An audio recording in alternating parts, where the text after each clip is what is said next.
ఆనాడు వారు సరదాగా ఒక మాట అనేవాళ్ళు, అందరికీ కాంట్రాక్ట్ పోస్ట్ ఉంది, మరి ముఖ్యమంత్రికి కూడా కాంట్రాక్ట్ పోస్ట్ ఉంటుందా అని చెప్పి ప్రశ్నించేవారు అధ్యక్ష. కానీ తెలంగాణ వచ్చిన తర్వాత 10 ఏళ్లలో కూడా కాంట్రాక్ట్ వ్యవస్థను మనం రద్దు చేసుకోలేకపోయినాం అధ్యక్ష. రాజకీయ పార్టీలు ఏవైనా కూడా ప్రజలకు ఒక దిక్సూచిగా నిలవాలి అధ్యక్ష, ప్రజలకు ఒక దారిదీపంగా నిలవాలి.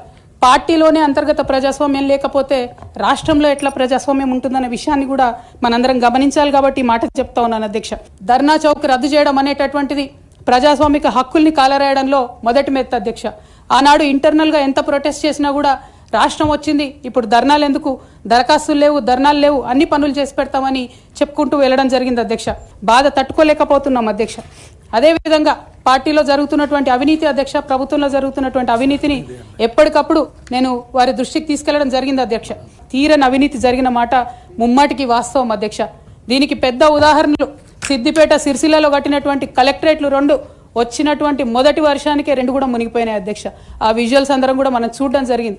ఇక సిద్దిపేటలో, సిరిసిల్లలో కట్టిన కలెక్టరేట్లకే దిక్కు లేకపోతే మొత్తం రాష్ట్రంలో కట్టినటువంటి అన్ని బిల్డింగ్లు ఎట్లుంటాయన్న విషయాన్ని కూడా ఒకసారి తెలంగాణ ప్రజలు ఆలోచించుకోవాలి అధ్యక్ష.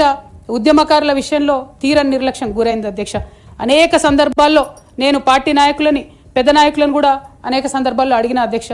వేరే విధంగా సహకరించకపోతే, వేరే విధంగా వాళ్ళకి హెల్ప్ చేయలేకపోతే కనీసం సీఎం రిలీఫ్ ఫండ్ కింద మనిషికి 10 లక్షలు ఇద్దాం, ఎక్కడోళ్ళు అక్కడ సెటిల్ అయిపోతారు అధ్యక్ష అని కూడా అడిగినాం అధ్యక్ష. నీళ్లు, నిధులు, నియామకాలు అనేటటువంటి మన మెయిన్ ట్యాగ్ లైన్ ఏదైతే ఉంటుందో అధ్యక్ష, అన్నిటినీ కూడా గండు కొట్టుకుంటూ పోయినాం అధ్యక్ష.